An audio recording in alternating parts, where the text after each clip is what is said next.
you, it has been forever, hasn't it?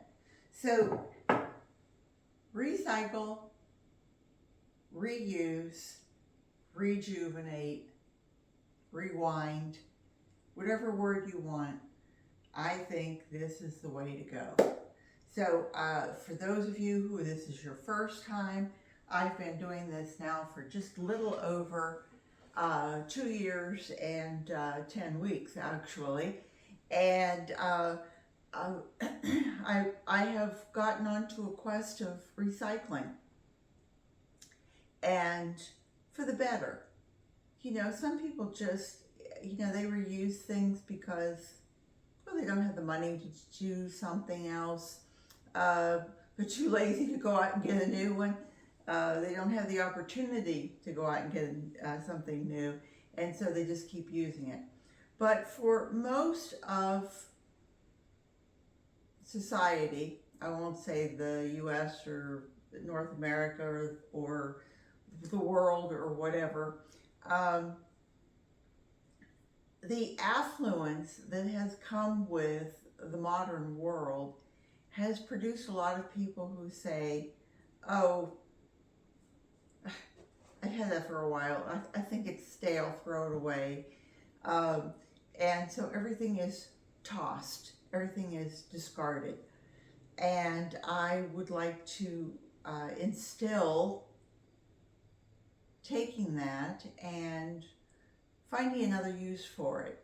But first, I need a little sip of coffee.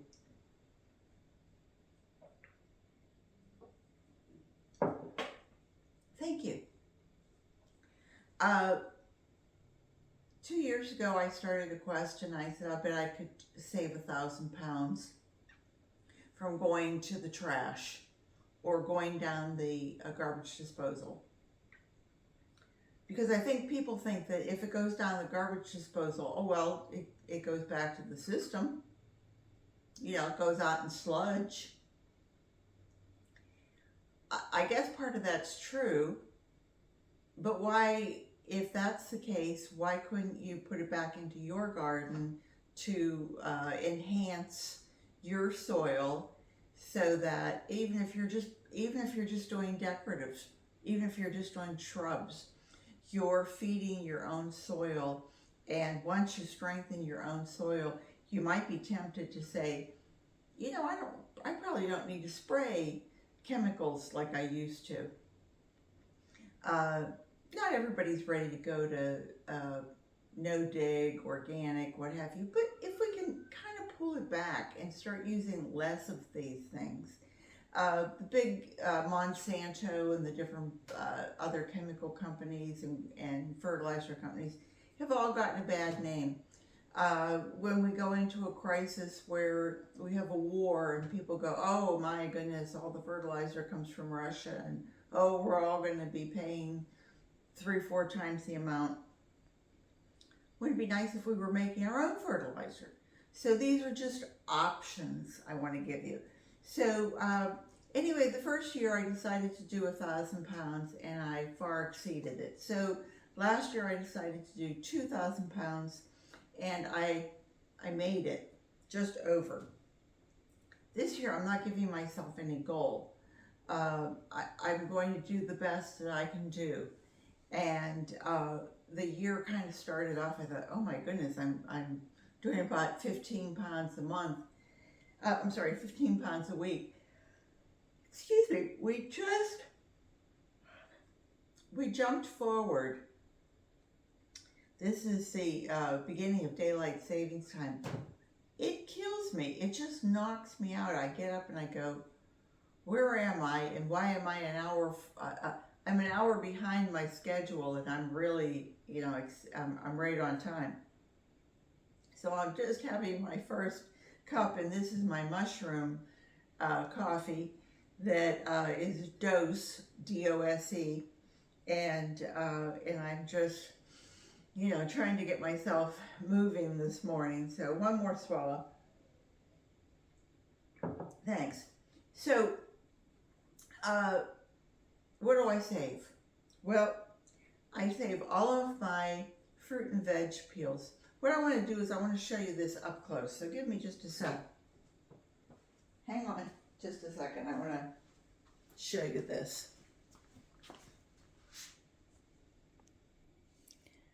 Okay, I'm back. So what I wanted to show you is that we take all of our fruits and our vegetables when we finish with them, the banana peels and what have you. Either it's given to the worms, as the peel, or I put them through the dryer, through the dehydrator, and I make peels out of it. These are strawberry. This is not, this one isn't quite dry yet. I need to put that back through. But this is cabbage. Little slice of cabbage. So you have all those different things. So any of these things that we don't eat the peel from it, well, it would go into the dehydrator. And then I will go ahead and I will pulverize it. And I'll feed that to my worms. If I didn't feed it to my worms, I would give it to my compost. You can actually take any of this, put it in a bucket of water. Water that maybe has come out of your rain barrel, or if you only have chlorine water, take your chlorine water and let it sit out for 24 hours. Put your peels in it, cover it, probably to keep any bugs and what have you out of it. And you can use that water, put it in your watering can and dilute it, and then feed that to your plants that you want to, give them a kick of potassium. All good stuff. Oh, one other thing that I wanted to mention was that I put one of those desiccant packets.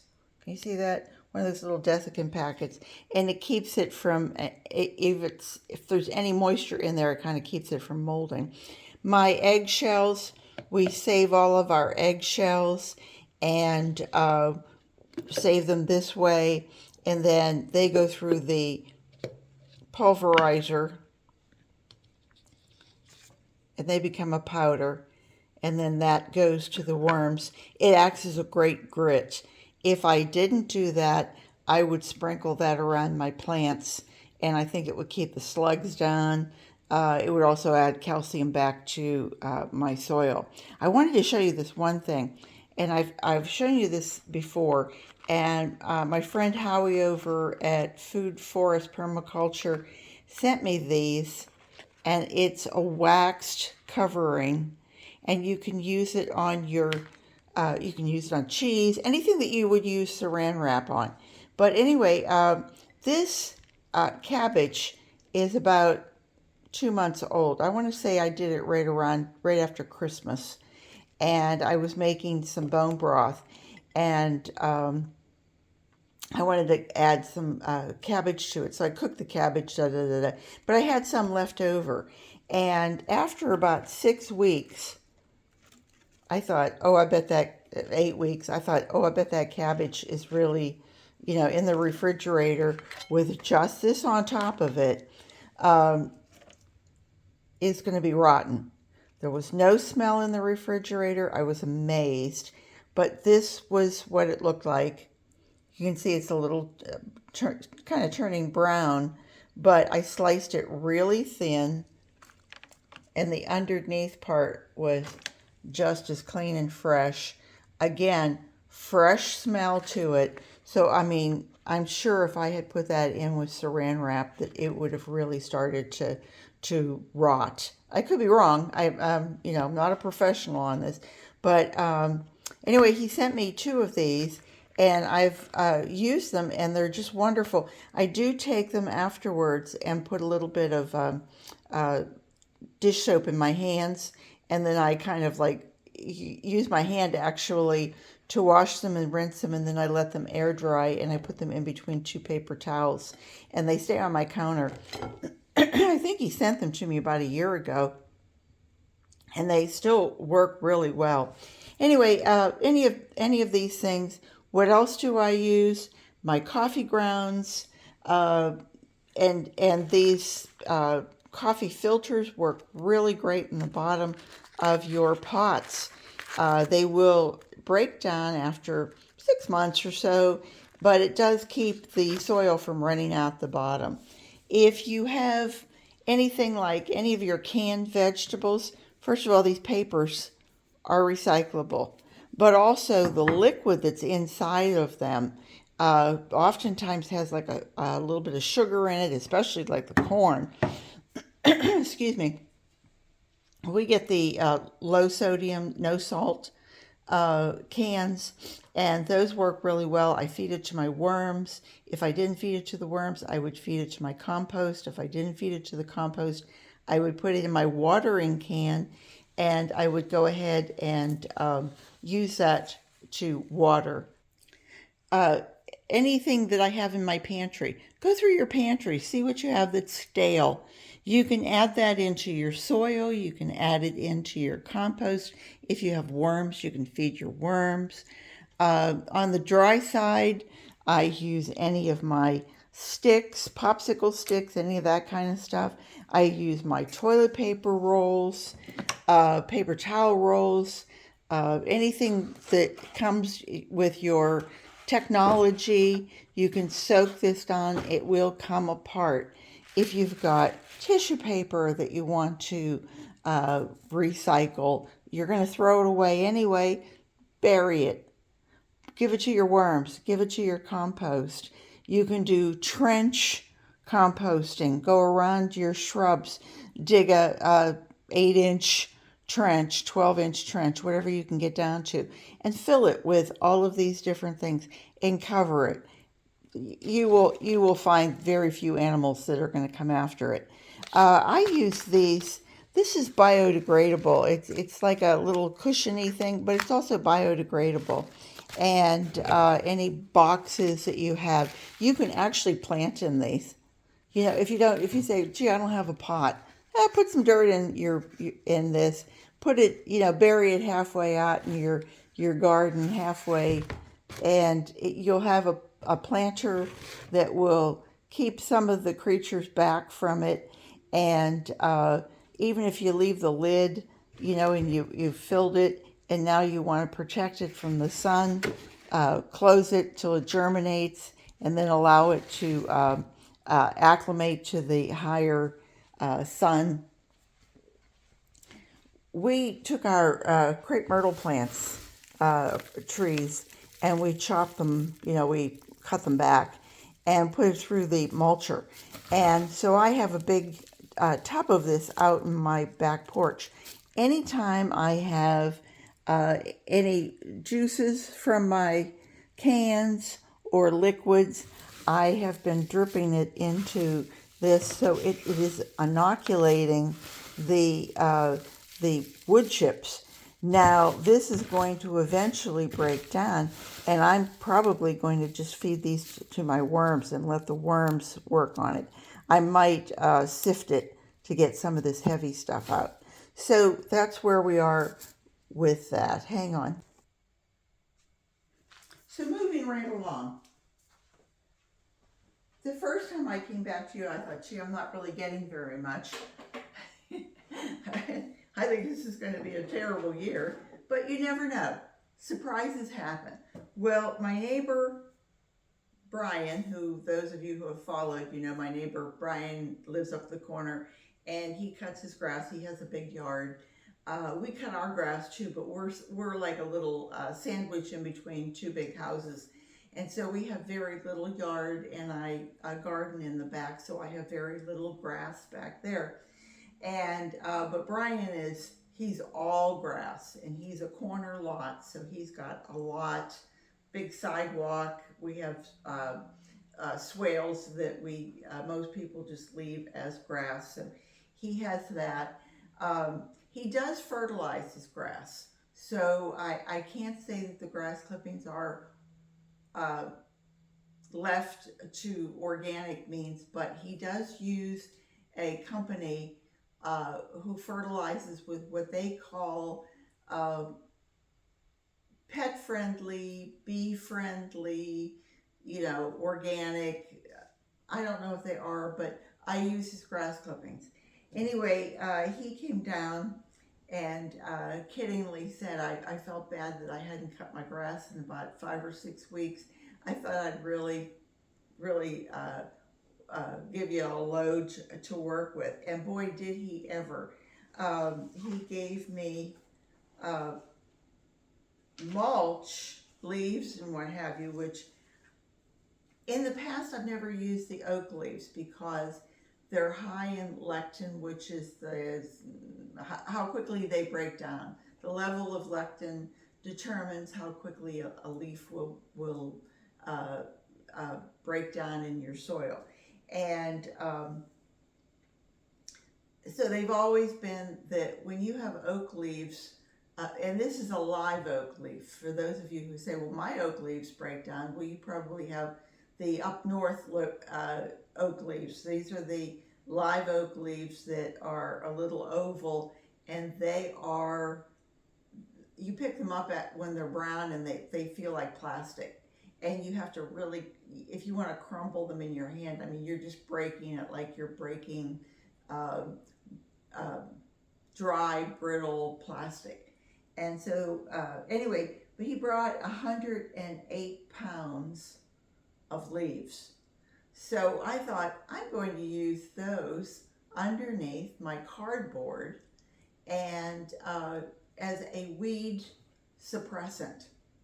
And for those of you who don't know, if you have a weed problem like I do, if you're in Central Florida or anywhere in the South where you just have that heavy humidity, lots of rain, lots of bugs, it's hard to keep the weeds suppressed. So if you use layers of cardboard and then layer it with either grass clippings that are wet or leaves that you can keep them wet, it will smother out those weeds. So anyway, that was the leaves. And then he actually brought, it was an extra bag, and it was 31 pounds of grass. So woo, what a week.